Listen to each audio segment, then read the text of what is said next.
Didn't mean that it was impossible, it just mean no one had ever bothered to try it before. And that's how things are done. How did I figure it out? I'm from a big family. I can't waste money. That's against my genetic makeup.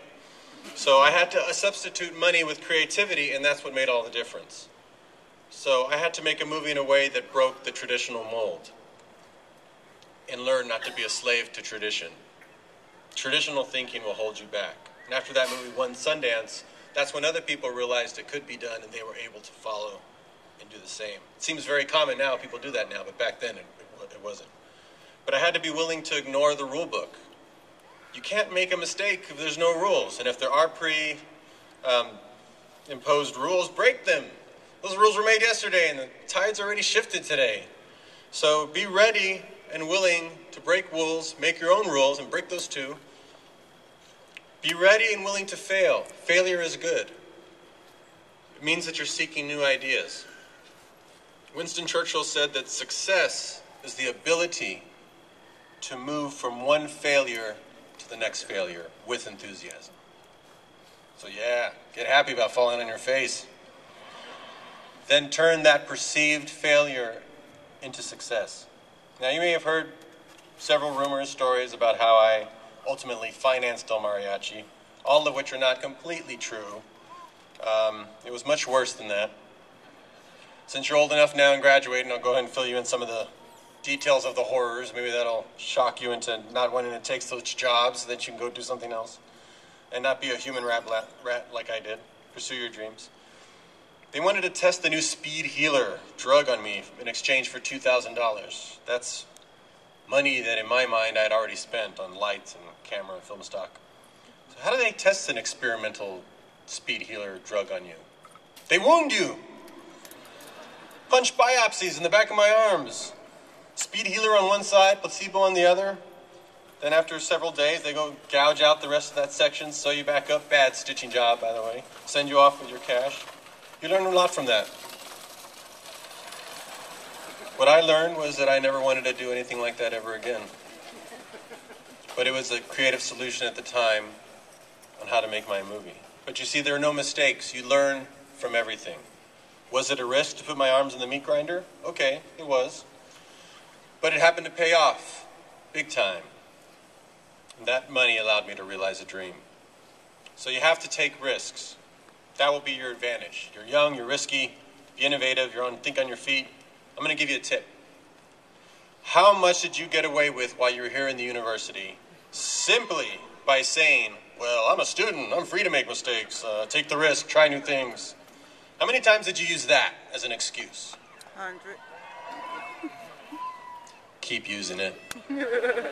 Because if there's one thing I can tell you with all certainty is that you will never know it all. You will always be learning. We have to continue to be students of life and students for life.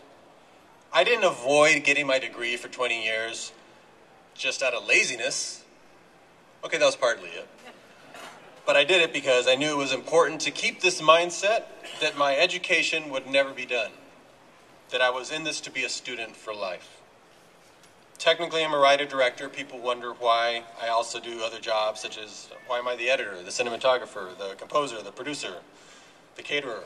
Well, it's job security, isn't it? In today's world, you really do have to know more than one thing. So a key thought I want to pass on to you is to continue learning new skills. It's a crazy world out there right now. There really is no surety. There's going to be no comfort zone. And something that has helped me tremendously is to surround myself with mentors. This is something you've already learned. You got to take it out there in the world with you. These are friends who are masters at what they do, who challenge me and push me in towards excellence. Masters in photography and painting, music, filmmaking, Texas barbecue, you name it. I just have them teach me things all the time. And that's what you need to do. Surround yourself with people who are better than you. That's going to define who you become. You've always heard, be careful who you choose as your peer group. Now, that meant one thing up until now, but it's going to mean something else as you go into the future. I didn't know what a peer group was until I inherited one when I became a filmmaker, where I got to become friends with and work with people like Quentin Tarantino or J.J. Abrams, Jim Cameron, George Lucas. I can tell you, it absolutely gets your game up really fast to be surrounded by people who are a lot better than you. Because they eventually turn to you and ask, and what are you up to down there in Texas? What groundbreaking innovations can we expect from you in the near future? To which you have to come up with something really quick. Say, well, I'm working on this brand new style of digital filmmaking to bring a comic book called Sin City to life, or I'm using high-def cameras and strapping them together to kind of do a 3D movie, and reintroduce that to cinema that hasn't been done in 25 years. And they'll go, oh, good show. So it kind of forces you to be better. And you've learned this already. When you were here at school, you wanted to get better grades. Who did you hang out with? You found people that were more motivated than you, that were smarter than you, and you try to keep up with them and learn from them. And find those study groups. What you do out there in real life is you go out and you find better study groups. So this university has been great preparation for what's to come. Don't forget what you learned here. It all applies. I'm telling you, it's the exact same thing out there. It's just like college, only louder and more obnoxious. The skills and techniques you learn here will apply the rest of your life. You've already learned how to be a student. That's the main thing. Don't ever stop being a student. You are inheriting a less than ideal world, and that's okay, because in a perverse kind of way, you're going to have to come up with all these new ideas, take many more risks. It could be the best thing that could happen to you as a person, that this challenge is up to you. You can't see them as problems. There's no problems. There's only challenges. And if you look at it as that way, if you look at a problem as a challenge, you will come up with a solution. There's a story about going to a class of young children and asking these young kids, who can write an opera, a symphony, be a high-ranking leader, a politician, an astronaut, a doctor, a president? And what happens? The whole class, they put their hands up. Because they don't know what can't be done. They haven't learned that yet. It's all possible. But ask those same questions, that same class, 5 years later, 10 years later, 20 years later, what happens? The hands start going down. Why is that? It's because they've been poisoned with this thing called I can't. They think they already know what's not possible, and that's the killer. I've always tried to be that little kid with his hand in the air. It really works, to be that naive, to really think you can do anything.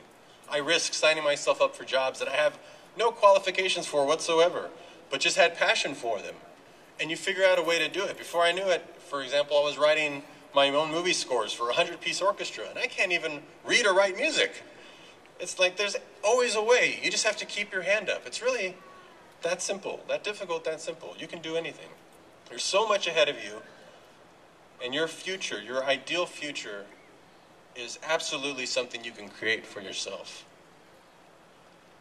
Fellow UT graduates of 2009, since we are graduating together, you can now consider me part of your peer group. Because I'm going to be watching you. The eyes of Rodriguez are upon you. Because I do want you to do your best. It's what you need, and it's what this world needs. So since we're classmates, I'm going to give you my Twitter address.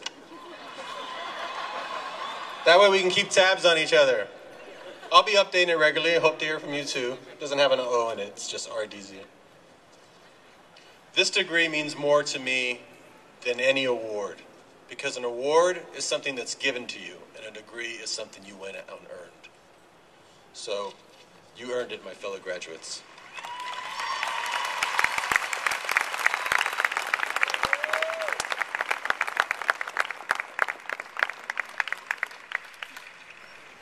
But do not leave here full. Leave here hungry. Hungry for knowledge, hungry to continue learning and to be a student for life. Today is really the end of one form of education, but the beginning of another. There's a reason it's called commencement. Let's not wait to begin, though. Let's start now. Please stand up. I love you too, Adrian. Stand up.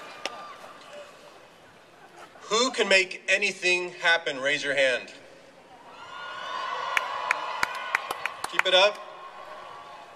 Now make a fist. Index finger out. Pinky finger out. Repeat after me. Hook 'em horns. Hook 'em horns. Hook 'em horns!